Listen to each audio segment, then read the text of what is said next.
નિલેશ કુંભાણીના ઉમેદવારી પત્રક વિવાદમાં નવ વળાંક. દરખાસ્તકર્તાઓએ જાતે નજર સમક્ષ સહી કર્યાનો પ્રત્યક્ષદર્શીઓનો દાવો.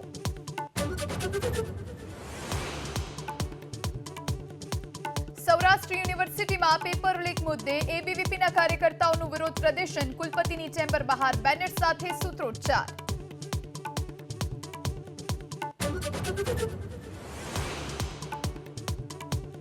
ભાવનગરના વીરપુર ગામમાં મારામારીની ઘટના હત્યામાં પરિણમી. જૂની અદાવતમાં હુમલો કરતા સારવાર દરમિયાન 30 વર્ષીય યુવકનું મોત.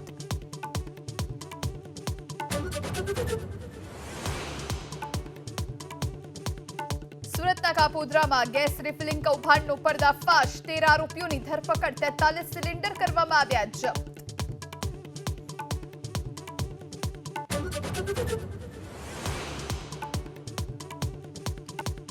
આણંદમાં રખડતા ઢોરનો આતંક યથાવત. 2 સાંઢ સામસામે આવી જતા લોકોમાં ભયનો માહોલ. પ્રશાસનની કામગીરી સામે પણ સવાલ.